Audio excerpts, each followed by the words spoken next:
오늘 하나님께 저희 가운데 주시는 말씀은 요한계시록 7장 1절에서 4절까지 말씀입니다. 요한계시록 7장 1절에서 4절까지 말씀을 한 절씩 교독하시고 마지막 절을 함께 읽겠습니다. 요한계시록 7장 1절부터 4절을 한 절씩 교독하시고 마지막 4절은 함께 읽겠습니다.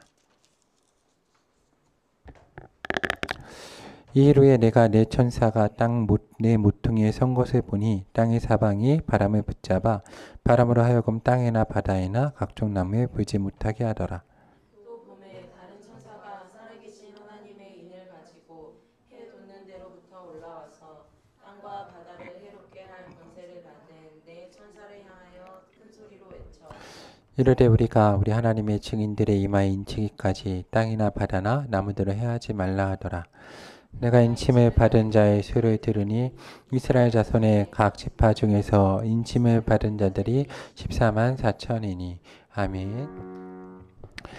오늘 하나님의 크신 사랑과 은혜가 하나님께 사랑하신 한누리의 교회와 모든 성도님들 가운데 함께하길 소망합니다.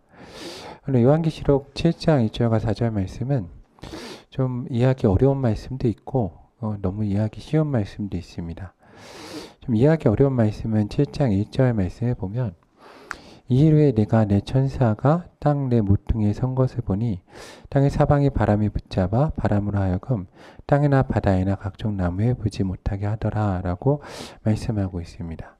하나의 바람을 잡으셨다라는 이야기인데 참 이해하기 어려운 말씀입니다. 어려운 말씀이지만 우리가 온전히 성경을 이제 억지로 풀 필요는 없고 모르면 모르고 계속 연구해야만 연구해야 된다라고 해야 되는데 오늘 말씀은 제도 계속해서 붙잡고 보는 말씀입니다. 그런데 크게 한 두세 가지로 생각을 할 수 있습니다. 첫 번째, 이 주석이나 여러 가지 책을 보면 그냥 문자 그대로 하나의 바람을 잡으셔서 더 이상 바람이 움직이지 못하게 하셨다로 해석을 하기도 합니다. 근데 그냥 그런 상황이어도 상당히 힘들고 괴로운 상황입니다. 제가 저희 교회 전에 사역하던 교회가 영락교회인데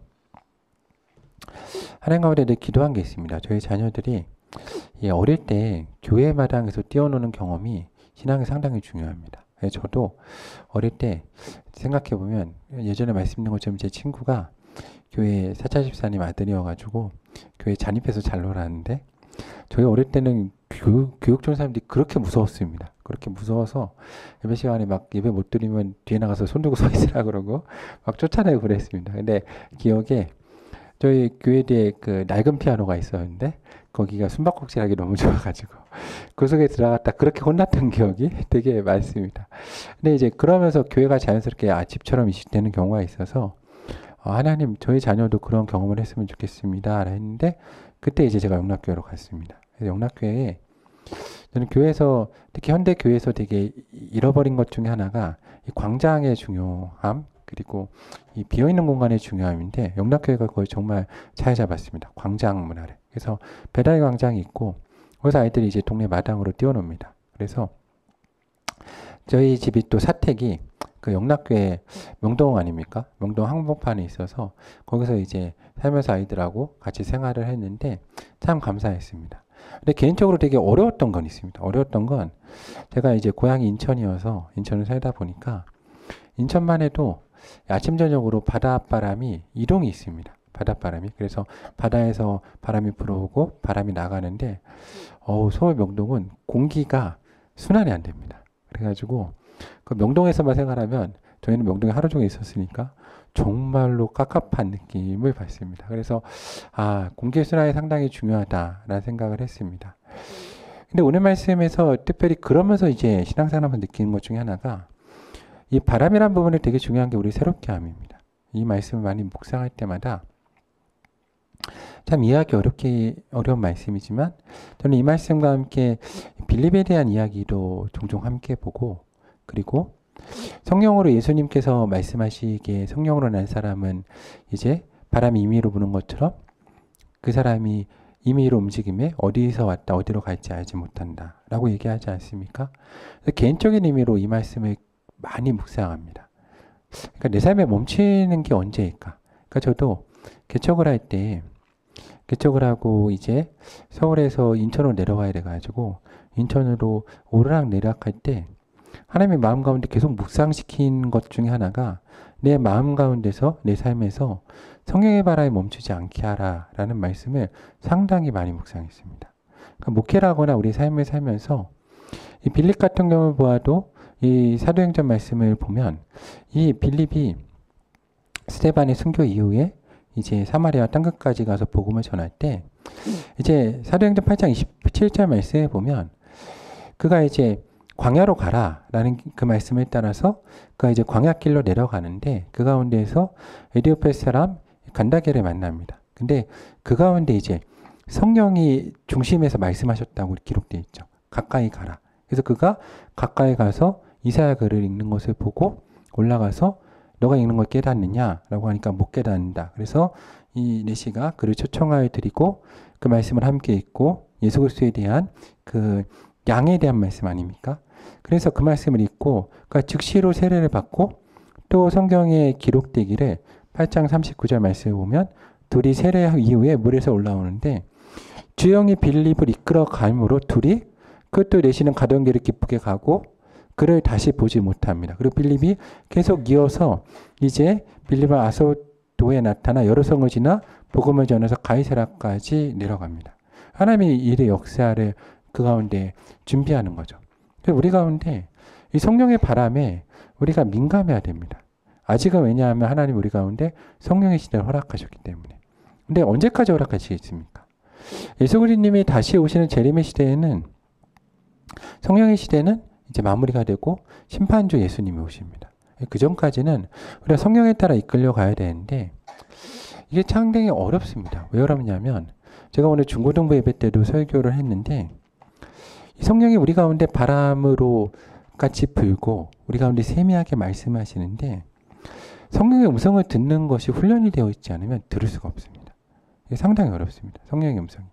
그러니까 제가 어릴 때 돌아보면 목회자로 결심을 하고 나서 하나님의 은혜 가운데 성령의 음성을 우리 가운데 듣는 연습을 해야겠다. 근데 이 성경 말씀 가운데 어려운 말씀이 데살로니가 전서 5장 말씀을 보면 이제 너희가 항상 기도하라. 쉬지 말고 기도하라. 범사에 감사하라. 그러면서 말씀하시는 것이 성령을 소멸하지 말고 성령을 소멸할 수 있다는 겁니다. 그리고 예수님 말씀 가운데 이제 너희가 성령을 회방할 수 있다. 그래서 이 두 가지를 하지 않는 게 상당히 중요한데 근데 문제는 우리가 그렇죠. 예수님 시대에도 예수님 십자가에 못 박아 죽이지 않습니까? 사람들이. 그래서 성령의 시대를 우리가 살면서 우리가 모르는 사이에 성령의 음성을 소멸한다는 겁니다. 그래서 이 성령이 우리를 바람처럼 이끌어 가실 때 민감하게 깨어서 이끌려 가야 되는데 그러지 못할 때가 있죠. 그래서 우리가 성령의 이끌림 가운데 가야 되는데 이게 훈련이 좀 돼야 됩니다. 근데 이게 또 어렵죠. 구별되는 부분도 어렵고 어릴 때부터나 지금부터라도 내 마음 가운데 성령의 음성을 구별하는 법을 익혀야 할 필요가 있습니다. 근데 몇 가지 기준점이 있어야 됩니다. 내 중심에 하나님이 말씀하시고 하나님이 이끌어 가시는지 아닌지 알려면 첫 번째 우리가 돌아볼 때 양심의 소리 가운데 내가 이거는 이제 쉽습니다. 무엇인가 하면 내 마음의 소리가 들릴 때 양심의 소리와 내 하나님의 소리를 구별하는 데 좀 나아가야 되지만 양심의 소리에 반하는 것은 대부분 성령님의 음성이 아닙니다. 그렇지 않겠습니까? 우리 가운데 양심에 걸리는 일을 하라라는 건 성령의 음성이 아닙니다. 근데 이게 나중에 좀 어려운 건 그럼 양심의 소리와 성령의 소리를 어떻게 구분하나? 이게 좀 어렵습니다. 근데 어찌됐든 구별하는 첫 번째 방법은 내 가운데 양심의 소리에 이끌리지 않는 겁니다. 근데 내가 양심의 소리를 안 듣기 시작했다. 그러면 내 마음에 돌이 생깁니다. 돌 같은 게 생깁니다. 죄악이 생기고 굳어진 마음이 생겨서 성령의 바람으로 나를 밀으셔도 밀려가지 않게 됩니다. 그래서 내가 어릴 때부터 성령의 음성을 듣고 양심의 소리를 들어가는 거 상당히 중요합니다. 그러면서 또 구분해야 되는 게 말씀에 반하는가 봐야 됩니다. 말씀에 반하는가. 그래서 말씀과 반한다면 대부분 성령의 소리가 아닙니다. 그렇기 때문에 우리가 말씀 가운데 온전함 가운데 들어가야 될 것입니다. 그리고 가장 중요한 것은 내 욕망과 대부분 반대입니다. 이것이 비전의 부분에 대해서도 함께 거의 동일하게 볼 수 있는 부분인데 내가 내 가운데 성령께서 말씀하실 때 내 양심에 맞춰 들어가는가, 그리고 내가 말씀을 따라가는가, 그리고 내 가운데 있는 내 중심에 있는 생각이나 대부분 임의로 불대에 집중을 한다면 내가 생각하지 못하고 평소에 바라보지 못하는 부분 가운데 하나님이 나를 인도하신다라고 생각을 하면 될 것 같습니다. 근데 오늘 말씀은 우리가 계속해서 묵상하면서 좀 깊게 읽어야 될 말씀입니다. 그래서 저도 하늘의 교회에서 이 요한계시록 7장 1절 말씀은 계속해서 우리가 묵상하면서 우리 가운데 숙제처럼 우리가 그렇다면 성령에 이끌려서 언제까지 갈 수 있는가. 근데 이것이 우리가 사역을 하면서도 삶을 살면서도 상당히 중요한 게 우리가 새롭게 된다고 하지 않습니까? 특히 우리가 목회라거나 삶을 살거나 저는 특별히 하나님의 은혜 가운데 매주 설교하는 일이 있으면 설교할 때 이거 상당히 많이 느낍니다. 많이 느끼는 게 하나님이 나를 새롭게 하시는 은혜가 있고 나를 붙들어주시는 은혜가 없으면 매주 하나님 말씀 가운데 온전히 들어갈 수가 없습니다. 근데 이것이 멈추기 시작하면 정말로 목회가 어렵습니다. 근데 저는 이건 삶에 있어도 마찬가지라고 생각합니다. 우리 삶에서 삶을 이끌어가는 동력인 성령의 인도하심이 없으면 정말로 신앙생활이 어려워집니다. 그래서 우리 성도님들 오늘 말씀을 통해서 다양하게 생각해 볼 것이 있지만 저는 개인적으로 생각했을 때는 우리 삶 가운데 성령의 바람이 불어서 움직이기 시작할 때 그것이 멈추지 않고 내가 흘러가고 있는가에 대해서 살펴보았으면 좋겠습니다. 물론 그것만으로 볼 수 없는 말씀이지만 개인적으로는 우리가 그런 가운데 묵상을 하면서 들어갔으면 좋겠습니다. 근데 나머지 말씀은 어렵지 않습니다. 왜냐하면 계시록 자체가 사실은 묵시의 문학이지만 우리가 알아들을 수 있게 써 있는 문학입니다. 그리고 믿는 자들을 위한 하나님의 말씀인 겁니다. 그래서 오늘 2절과 3절 말씀을 보면 또 봄에 다른 천사가 살아계신 하나님의 인을 가지고 해변 데로부터 올라와서 땅과 바다를 해롭게 할 권세를 받은 네 천사를 향하여 큰 소리로 외쳐 이르되 뭐라고 하십니까? 우리 하나님의 종들이 이마에 인치기까지 땅이나 바다나 나무들을 해하지 말라 하더라. 아멘. 오늘 예수님이 뭐라고 하시냐면 인치기까지 해하지 말라는 겁니다. 그래서 오늘 우리가 주일 예배 설교와도 이어서 함께 생각해 본다면 우리가 신앙생활 해갈 때 걱정하고 근심할 필요가 없습니다. 개인적인 고난 상황에 들어가도 주일날 나눈 말씀처럼 내가 하나님의 축복 가운데 있더라도 그 믿음이 내 것이 아닌 것처럼 고난 상황에 들어가 있더라도 그 믿음은 내 것이 아니라 하나님의 것입니다. 동일하게 종말이 오고 마지막이 왔다 할지라도 나를 구원하시는 분은 하나님이시지 나의 위가 아닙니다. 그래서 오늘 말씀도 읽으면 읽을수록 걱정할 필요가 없구나 라고 생각됩니다. 왜냐하면 오늘 천사들이 뭐라고 그럽니까? 하나님의 종들이 이마에 뭐하기까지? 인치기까지 땅이나 나무들을 뭐하지 말라? 해하지 말라. 그래서 여러분 중심으로 움직이는 것이지 세상 중심으로 움직이는 게 아닙니다. 그래서 계실 때 우리가 온전히 알지 못하더라도 걱정 근심할 필요가 없는 것은 하나님이 우리를 인쳐주시고 우리를 책임져 주십니다. 그런데 인간들이 많이 걸고 넘어가는 게 4절 말씀이죠. 4절 말씀.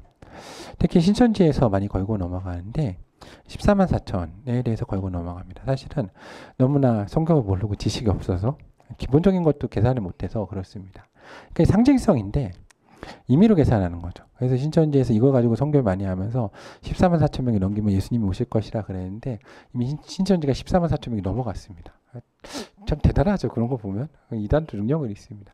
그랬더니 이제 말을 바꿨죠. 뭐라고 바꿨냐면 진실된 14만 4천 명이 될 때까지 예수님이 안 오신다라고 말을 바꾸고 자기 안에서도 가라지를 걸러내고 있습니다. 그래서 어떻게 보면 좀 우리도 많이 회개해야 된다. 요즘에 가끔 또 신천지 우리 통합 측에서 잘못한 게 있어가지고 신천지 일부에서 신나가지고 기사를 막 써내가지고 아주 속이 많이 상하는데 그래서 아무튼 신천지에서 24만 4천 명을 걸고 넘어가는데 간단합니다. 상징수여서 온전한 숫자인데 이스라엘의 12지파와 그리고 예수님의 12제자를 생각하시면 됩니다. 12. 그럼 12를 곱하면 몇입니까? 144입니다. 그렇죠? 144입니다. 144. 그리고 10이 몇 번이죠? 곱하기 3입니다. 완전수를 3번 하는 겁니다. 그래서 삼위일체 하나님이 완전하게 택하신 사람들이 구원받기까지 어디와? 유대인들과 이방인 가운데 제자됨에 완전한 사람을 구원하기 받기까지의 상징수로 생각하면 됩니다.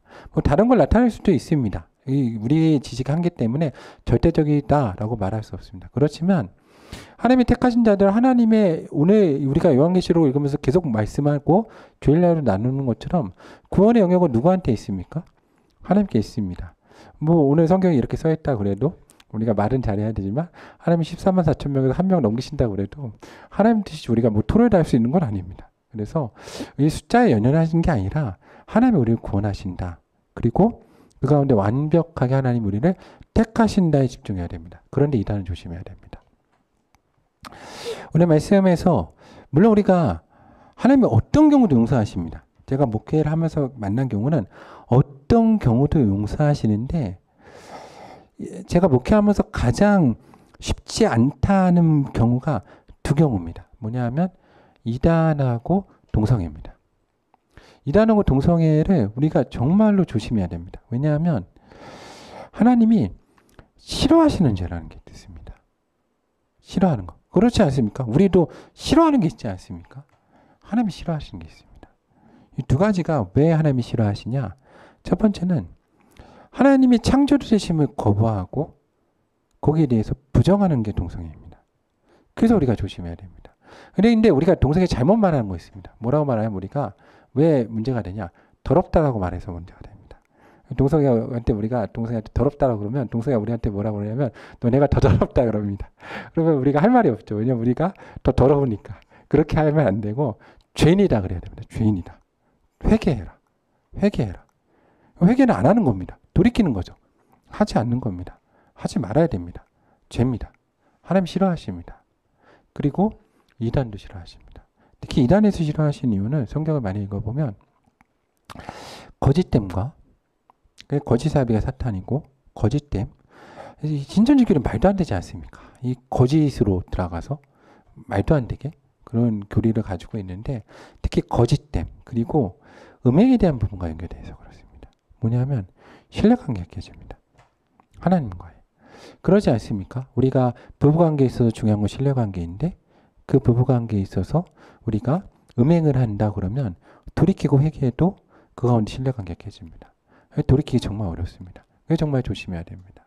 근데 제가 전에 교회 사역할 때 이게 저희 교회도 사실은 바로 앞에 신천지 모임이 있습니다. 모임 장소가 있어가지고 항상 정말 많은 분들이 거기서 나오셔서 야 저렇게 열심을 내시는구나 항상 보는데 저희 길 건너가 있습니다. 제가 보니까. 근데 이제 정말 많습니다. 특히 전에 교회 있을 때는 정말로 제가 저희 교회가 지금 홍대 주변에서 사역을 하고 있는데 하나님이 계속 홍대 주변에 사역을 시키는 이유에 대해서 생각해봅니다. 제가 홍대 쪽이랑 악연이 많습니다. 그걸로 생각하면 전에 교회 사역을 할 때 한 청년이 저에게 찾아왔습니다. 여자 청년인데 이 청년도 좀 문제가 있습니다. 이 청년이 문제가 있는데 자기가 너무 힘든 일을 겪었다고 찾아오는 겁니다. 찾아왔는데 무슨 일이냐면 여학생이 홍대 근처에서 이제 본인이 가는 장소도 구별해야 되는데 이 학생도 잘못한 겁니다. 와인바에 가서 알바를 한 겁니다. 신나 교회 다니는 애가 와인바에 가서 알바를 하는데 거기에 되게 잘생긴 오빠가 알바를 하러 온 겁니다. 잘생긴 오빠가 알바를 하러 와서 얘한테 한 3번 정도 밖에서 밥을 먹자 그런 겁니다. 얼마나 좋습니까? 그래서 이 학생이 밖에서 3번 정도? 여러분 3번의 호의는 그렇죠. 뭔가 이유가 있는 겁니다. 내 자신을 잘 알아야죠. 제가 내 자신을 잘 알아야 하는데 그 친구가 몰랐던 겁니다. 내 자신 잘 모르고 3번에 밥을 사주더니 좋은 데 있다고 같이 가자 그런 겁니다. 좋은 데 있다고 데려갔는데 어디냐면 신천지 공부방에 데려가서 성경 공부를 이제 시킨 겁니다. 그래서 얘가 충격에 받았습니다. 충격에 받아가지고 이제 그 와인바의 알바 이제 위에서 제일 위에 높은 여자분한테 이제 상담을 했습니다. 내가 이렇게 내가 좋아했던 오빠가 알고 보니까 신천지에 나를 데려가려고 잘해줬다. 그러면서 이제 도움을 요청했더니 그 친구가 위로해준다고 그러고 이렇게 부른 겁니다. 와인바로. 그리고 밤새 같이 이제 그 친구 문제가 있죠. 교회 다니는데 제가 그래서 막 뭐라 그랬습니다. 요즘 기독교 청년들 막 그러고 다닙니다. 그래서 같이 막 와인을 마신 겁니다. 근데 여자 그 팀장 아닙니까? 근데 밤에 이렇게 술이 취했을 때 얘한테 이제 신체적 접촉을 하려고 그런 겁니다. 동성애였던 거죠. 동성애여가지고 얘가 하루아침에 이제 신천지와 동성애 무드를 만나고 저에게 와가지고 목사님 어떻게 해야 됩니까? 그래서 너가 잘못했다. 너 회개해라. 그렇죠. 하나님 장소를 구별해서 가야지 네가 그런 데 가가지고 그렇게 돌아다니니까 문제다라고 얘기했습니다. 정말 문제 많습니다. 그런 뿐만 아니라 전에교는 진짜 막 설교를 하면 제가 이렇게 설교를 하면 다음에 이제 막 이렇게 메일도 오고 그리고 얘기를 하면 그런 거 많지 않습니까? 상담 그런 것도 되게 많습니다. 신천지 가운데 이렇게 상담해 준다고. 특히 Y대학에서 연대 그 신촌에 있는 Y대학에서 교수님이 갑자기 연구 프로젝트로 당신에 대해 상담을 하기 위해서 당신을 연구대상으로 삼았다. 제가 그랬습니다. 교수님이 그렇게 한가하지 않고 너가 그 정도 가치가 없다. 이렇게 얘기하면서 그래서 이제 알고 보면 신천지 상담 그랬더니 이제 나중에 그걸 듣더니 바로 다음 주에 논리 바꾸더라고요. 뭐라고 그러냐면 이러더라고요. 국가에서 지원금이 나가지고 국가에서 제가 설교 시간에 그 얘기 듣고 있는 겁니다. 그러니까 제 설교를 듣고 있는 거죠. 듣고 얘기하는 겁니다. 다음 주에 만난 애가 국가에서 지원금이 나와서 공짜 절대 아니다. 우리는 지원금을 받고 있다. 근데 상담해 주기 원한다. 가보면 신천지입니다. 물론 신천지도 저희 학생들 가운데 참 요즘 많은 생각을 한 게 제 제자 가운데 물론 다 그런 건 아닌데 신학생이 한 명 있었는데 신천지에 갔다가 그쪽에서 가르치기를 포기하고 너는 나가라 그래서 쫓겨나온 애도 있었습니다. 그래서 얘네도 구별하는구나 생각을 했는데 아무튼 정말 많습니다. 근데 조심해야 됩니다. 정말 많기 때문에 조심해야 됩니다. 왜냐하면 그냥 호기심 때문에도 가면 안 됩니다. 왜냐하면 신앙이 비뚤어집니다. 한번 비뚤어지면 잡기가 정말 어렵습니다. 왜냐하면 두 가지 때문입니다. 특히 동성애는 창조에 대한 하나님의 질서가 깨집니다. 대화라는 순간 뭘 느끼냐? 상식이 사라집니다. 어떤 느낌이 드냐면 이런 겁니다. 예수님 말씀 가운데 내가 막 앞에는 재밌게 그냥 얘기했지만 되게 심각합니다. 사탄이 와서 예수님께 시험하지 않습니까? 뭐라고 시험합니까? 성전에서 뭐 해라? 떼어내라. 그럼 여러분 떼어내리겠습니까? 안 떼어내리겠습니까? 왜 안 떼어내립니까? 다치니까요. 그렇죠. 근데 상식이 깨지면 떼어내리기 시작합니다. 떼어내립니다. 왜요? 하나님의 창조 법칙이 깨졌거든요. 머릿속에서. 떼어내립니다. 당연히 떼어내면 죽는데 떼어내기 시작합니다. 근데 그거를 설명할 수가 없습니다. 그러니까 이 앞에 있는 말씀과 연관시켜 생각한다면 성경 음성을 안 듣기 시작하면 안 들리잖아요. 양심이 사라지기 시작하면 양심이 사라져 버립니다. 똑같이 창조 질서가 머릿속에서 깨지면 대화가 안 됩니다. 그래서 대화해 보면 정말로 목회자이지만 이런 표현밖에 쓸 수가 없습니다.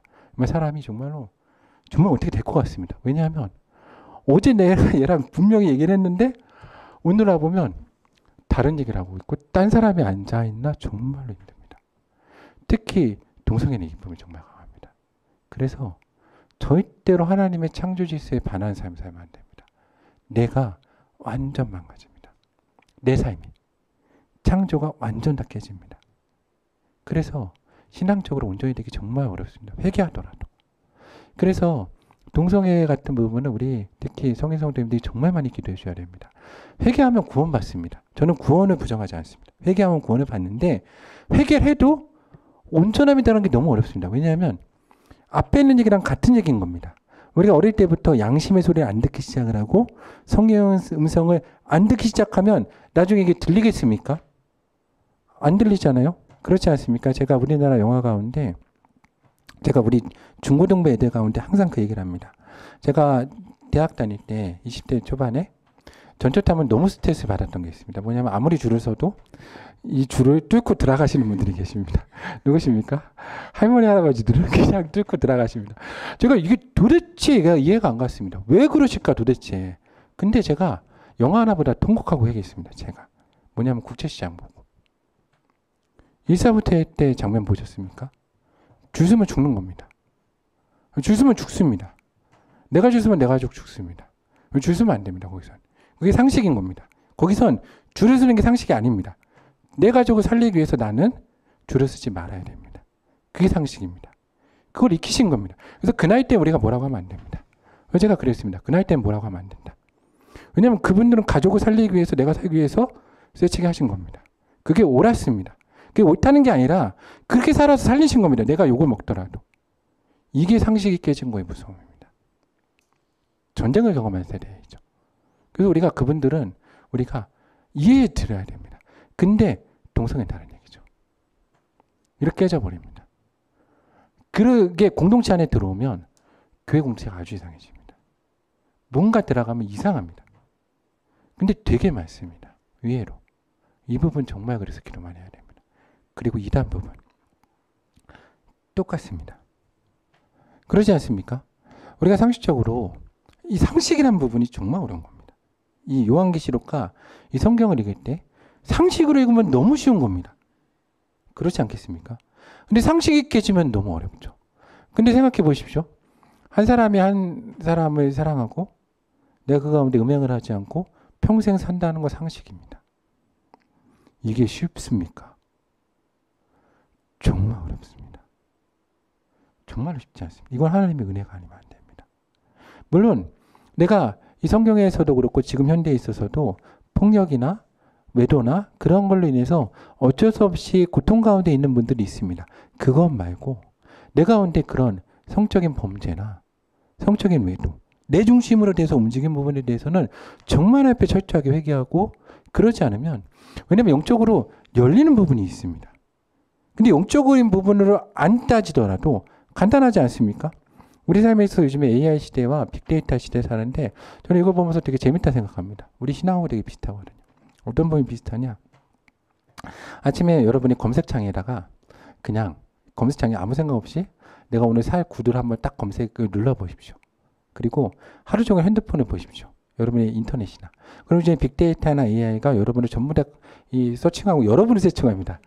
여러분이 그쪽을 서칭하는 게 아니라 여러분을 서칭하기 때문에 여러분의 모든 화면에 뭐가 뜹니까? 구두. 그리고 구두와 어울리는 옷, 모자, 색깔 계속 뜹니다. 여러분을 계속 노출시키는 겁니다. 그래서 내가 모르는 사이에 그것도 보고 있습니다. 저는 이게 영적인 부분하고 아주 연결되어 있다고 생각합니다. 그 빅데이터 무섭습니다.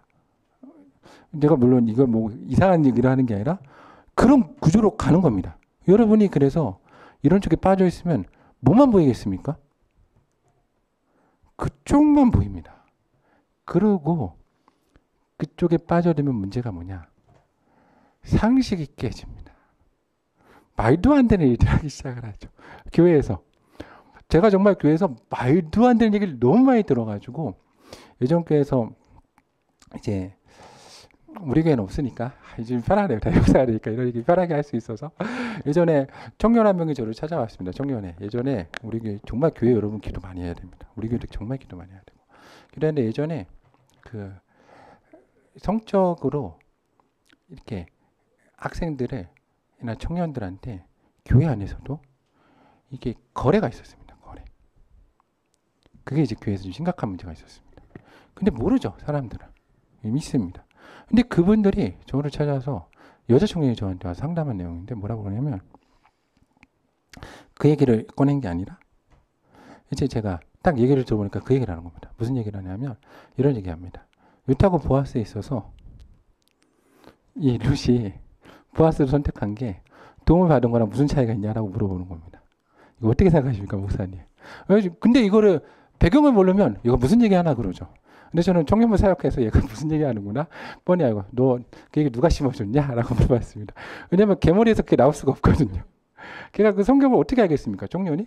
그때 이제 우물쭈물하고 막 대답 못하고 그러면서 아무튼 그걸 막 파곤해서 이제 제가 이렇게 막 조치 취하고 그랬는데 그런 일 진짜 많습니다. 근데 문제 뭡니까? 뭐가 깨진 겁니까?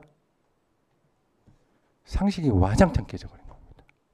지옥 가려고 성경을 마음대로 쓰는 거죠. 진짜 무섭습니다. 그러니까 이 하나님이 만드신 창조 질서나 하나님 만드신 걸 내 생각대로 마음대로 왜곡합니다. 근데 그게 어떤 영향을 미치냐 초반에 모릅니다. 조금 지나 보면 과간입니다. 과간. 그리고 그걸 이제 막 사용하죠. 그리고 이제 지옥에 가는 겁니다. 예수님 말씀 있지 않습니까? 너희가 정말로 총무 열쇠 가지고 니도 안 들어가고 너 들어가고 있는 사람 다 막고 있다. 정말로 무서운 경우 많습니다. 우리가 그렇게 성경 쓰는 사람들 의외로 많습니다. 근데 죄의 출발점, 특히 조심할 것은 동성애랑 이단 부분은 정말로 조심해야 됩니다. 왜냐하면 하나님이 싫어하십니다. 하나님이 싫어하시면 뭐가 문제가 생기냐? 침묵하십니다. 안 들린다는 거죠. 여기서 이제 제일 심각합니다. 앞에 있는 말씀과 연관시켜 생각한다면 더 이상 하나님이 성령이 바라보이지 않는다는 겁니다. 감동이 없어지죠. 예배 감동이 없어지고 공동체의 감동이 없어지고 어디로 갈지 몰라집니다. 근데 하나님이 싫어하시니까. 그 공동체 싫어하시니까. 공동체에 문제가 생기는 겁니다. 예배 드려도 뭐가 없습니까? 그 예배? 감동이 없습니다. 새로워짐이 없죠. 예배 드리는데 비전이 보이지 않는 겁니다. 말씀이 들리지 않고. 이게 제일 심각한 문제입니다. 이 공동체 가운데 이 두 범죄가 딱 들어왔을 때 그리고 문제가 뭐냐? 서로 믿지 못합니다. 신천지와 동성애의 정말 큰 죄악은 저는 아마 예수님이 오시면 아마 지옥에 있다면 지옥에 가장 정말로 큰 형벌을 받지 않을까 생각되는 게 서로 믿지 못합니다. 신뢰가 다 깨집니다. 그리고 말씀의 구별이 정말 어려워지죠. 이게 어렵습니다. 그래서 우리가 두 가지 범죄에 빠지지 말아야 됩니다. 근데 의외로 빠지지 않는 법은 쉽습니다.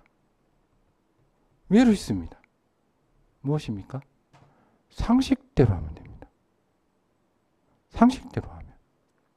하나님이 창조하실 때 남자 여자가 서로 사랑하게 만드셨습니다. 그냥 상식인 겁니다. 상식대로. 그럼 말씀대로 살면 됩니다. 성경 간단하게 믿으면 됩니다. 성경의 핵심이 뭡니까? 하나님의 세상을 이처럼 사랑하사 독생자를 주셨으니 이는 그를 믿는 자마다 멸망치 않고 구원을 받게 하라 하십니다. 이외에 더 중요한 말씀이 뭐가 있습니까? 그대로 들어가면 됩니다. 근데 자꾸 내가 더하고 빼면 문제가 되는 겁니다. 우리가 요한계시록 말씀을 읽을 때도 그렇습니다. 오늘 말씀을 읽으면서 우리가 두려움 가운데 거하지 않도록 열심히 말씀을 볼 필요는 있지만 그 가운데 넘어서 생각할 필요 없습니다. 그리고 가장 중요한 건 핵심적인 건 믿음인 겁니다. 하나의 믿음 가운데. 그런데 지금 공동체를 위해서 되게 많이 기도해야 됩니다. 왜냐하면 이 부분이 우리나라 한국교회에 너무 많습니다. 특히 제가 청소년 사역과 청년 사역을 할 때 요즘 애들 같은 경우는 이게 노출된 게 우리 성도님들이 뭐 상상하는 걸 초월할 정도입니다. 저는 그냥 교회에 있다라고 생각하고 그냥 설교합니다. 청년부랑 청년 사역을 할 때는 우리 교회에 그냥 있다. 근데 있는 분들도 깜짝 놀라시는 게 예전처럼 뭐 새로 오신 새신자는 아닙니다. 새신자 아니라 누군지 말하면 그 교회가 기둥째 뽑힐 분들의 자녀분들이 이 부분에 정말 영감 많이 되어 있습니다. 정말 우리가 회개해야 됩니다. 그래서 저희 교회가 기초를 세워감에 있어서 근데 가장 중요한 건 이겁니다. 어떤 질병도 우리가 건강하면 사실은 별 문제 안 되지 않습니까? 우리 교회가 건강하면 됩니다. 하나님 예배 가운데 들어가고 상식적이면 됩니다. 이거는 그냥 그러니까 저는 이 용어가 되게 본인들이 스스로 부르는데 되게 본인들이 어떻게 보면 잘 만들었다고 생각합니다. 동성애자들이 본인들을 뭐라고 부르는지 아십니까? 이반이라고 부릅니다. 이반. 이반의 뜻이 뭡니까? 일반의 반대입니다. 일반적인 사람들이면 우리는 어떤 사람인 겁니까? 일반적인 사람도 아니라는 겁니다. 이 용어이죠. 그래서 저는 알아볼 수 있습니다. 왜요? 여러분이 일반적이니까. 알아볼 수 있습니다. 보입니다. 목회를 하면. 하나의 보는 눈을 주셔야 됩니다. 저는 성도님들 가운데 보는 눈이 있었으면 좋겠습니다. 근데 신앙의 태도와 삶의 태도를 결정해야 됩니다. 보이면 어떻게 해야 됩니까? 이게 중요합니다. 동성애와 이단인 분들이 보이면 경멸하고 더럽다 하고 교회 쫓아내야 됩니까? 아닙니다. 아닙니다. 그건 구약의 시대입니다. 신약의 시대에는 어떻게 해야 되겠습니까? 우리가 품어주고 사랑해주고 함께 가면 됩니다. 공동체가 건강하면 같이 갈 수 있습니다. 공동체의 보호의 울타리가 강력하면 이 가운데서 다 데려갈 수 있는 힘과 능력이 있습니다. 그래서 저는 우리 하늘의 교회가 강력한 공동체 울타리를 가지고 말씀과 신앙 가운데 섰으면 좋겠습니다. 그래서 하나님의 인도하심과 구원 가운데 모든 사람도 함께 데려가고 물론 회개한 공동체가 되어야 됩니다. 근데 회개라는 것은 이렇게 하는 겁니다. 우리 회개의 근본은 그거 아닙니까? 우리가 동성애자와 그리고 이단을 향해서 회개하라고 말해야 됩니다. 근데 그 말을 하는 내가 먼저 뭐 해야 됩니까? 내가 먼저 회개해야 됩니다. 내가 먼저 회개하면서 내가 정말 죄인이고 내가 잘못했고 내가 정말 사랑도 못하고 내가 더럽다라고 말을 하면서 같이 회개해야 되자라고 말을 해야지 너만 죄인이다라고 말하는 건 주님도 기뻐하지 않습니다. 항상 주님의 말씀은 그러니까 말씀에 비추어 나를 봐야죠. 내 눈에 있는 뭘 먼저 봐야 됩니까? 들보를 먼저 봐야 됩니다. 내 눈에 있는 들보. 우리 가운데 회개할 게 너무나 많습니다. 그래서 저는 요즘에 참 우리가 부끄럽고 회개할 일이 많은데 그렇지만 우리 가운데 옳고 그름은 정확히 얘기해 줘야 됩니다. 왜냐하면 예수님이 계시기 때문에 그리고 주님이 분명히 성경에 그리고 신앙 가운데 좋아함과 싫어함이 분명하시기 때문에 이 부분은 분명히 이야기해야 될 것입니다. 그래서 오늘 말씀을 보면서도 저는 우리 삶 가운데 계속해서 성령의 바람과 음성이 멈추지 않기를 소망합니다. 그러기 위해서 우리가 늘 하나의 편에 서고 또 우리 주변에 혹시라도 동성애나 이단 같은데 혹시 그 죄 가운데 빠진 분들이 있다면 우리가 정말 주님의 말씀을 가지고 불쌍히 여기며 회개하기 위해서 기도했으면 좋겠습니다. 그리고 우리 자신을 지켜야 됩니다. 지켜야 됩니다. 왜냐하면 죄악의 부분이기 때문에 특히 현대사회에서의 종교에서 저는 기독교는 죄를 질병으로 봐야 된다고 생각합니다. 질병에선 누구도 자유로울 수 없습니다. 우리도 빠질 수 있습니다. 그러므로 우리 죄악 가운데 가장 중요한 것은 내가 건강하고 내 자신을 지키는 겁니다. 그래서 구원 가운데 온전히 들어갈 수 있는 모든 성도가 되었으면 좋겠습니다. 함께 기도하겠습니다.